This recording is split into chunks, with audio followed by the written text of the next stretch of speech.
Hey guys, it's Matt Hogan with Element Real Estate, and today we're going to talk about why interest rates put downward pressure on house prices. I've had that question a lot in the past couple of months, so I thought I would answer it. So let's dive right in. So interest rates. Indeed, interest rates have been up. I don't know if you can see here, but back in November, they were about 3%, and they've climbed steadily. They dropped the past month, but sometime in June, we went above 6%. So big jump in interest rates in a short period of time. So that's a fact. Everybody's probably heard about that. Let's find out why that affects house prices. So to do that, we need to look at what's called buying power. So in this simple table here, you can see that if you wanted to buy $1 million house, and let's say you had $200,000 down payment, which means you had an $800,000 loan. And let's go back to November when interest rates were 3%. Well, your mortgage payment would be $3,373. Pretty straightforward. Let's say you wanted to keep that mortgage payment the same. Let's say that's all the money you had for your monthly payment according to your budget. All right. Fast forward to March, only 4 months later, where rates were 4.5%.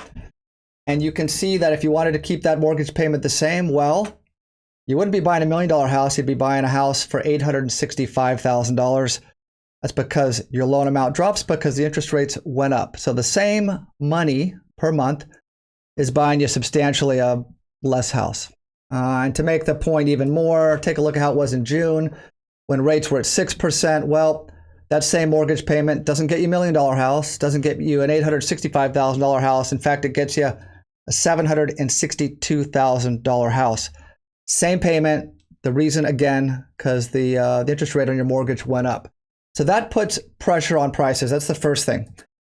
Second thing is something called a debt to income ratio, and that's it's essentially your borrowing power. So let's say that you were okay with a higher rate. You said, you know what, I'm fine. I can pay more money per month. I don't really care. I don't have a lot of expenses.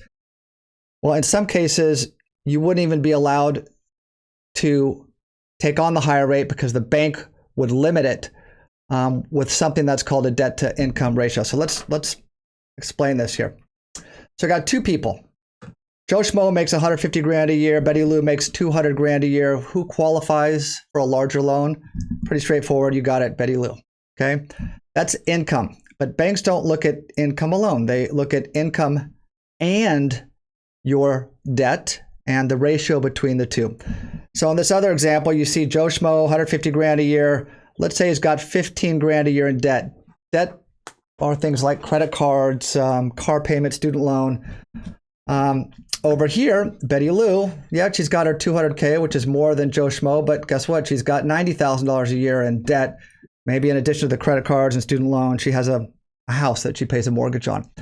So in this case, who qualifies for more of a loan? Probably going to be Joe Schmo. That's because his debt to income ratio is lower and he also has more disposable income. So diving in a little bit deeper, I took Joe Schmo and I instead of looking at a year, I looked at a month. So 150 grand a year means he's making about $12,500 a month. His $15,000 a year in debt is $1,250. So most banks are going to limit the amount of debt you can have relative to your income to about 40 to 45%. It depends on the bank. In this example, let's say the limit is 45%. We're going to put a speed limit here. 45% would be $5,625. His monthly debt is not allowed to get higher than that. Otherwise, simply the banks won't lend him the money. So let's look back how it was in November. Again, he wants to buy $1 million house. There's his mortgage. Add his mortgage, $3,373, to his existing debt of $1,250, and his new monthly debt is $4,600, which is lower than the speed limit debt to income ratio of $5,600. So you're good, Joe Schmo. Go ahead and buy yourself $1 million house. March, well, guess what? That same mortgage of $800,000, that same loan amount, is going to cost more per month. That's because interest rates went from 3 to 4.5%. Can he get the home? Well, take that $4,000 a month mortgage, add it to the existing credit card, student loan debt he has, and he's at $5,300 a month. Well, that's still lower, as you can see, than this threshold. So banks would loan Joe Schmo the money and he'd be off and running.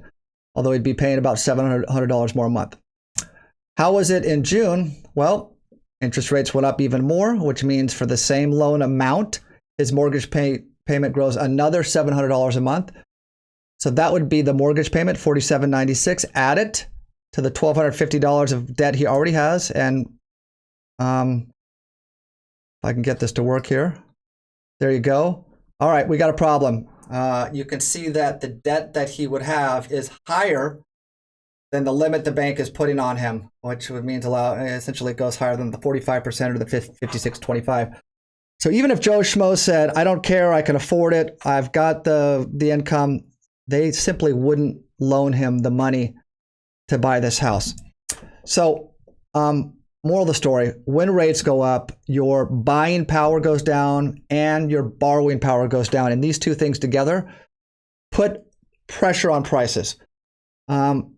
At the end of the day, as a buyer, you shouldn't really care. And in fact, the environment for buyers now with higher rates is better than it was 3 months ago. I'll do another video about this, but essentially the reason you don't care as a buyer is because, yeah, you're paying a higher interest rate, you're paying more money per month in your mortgage, but the prices on the houses went down.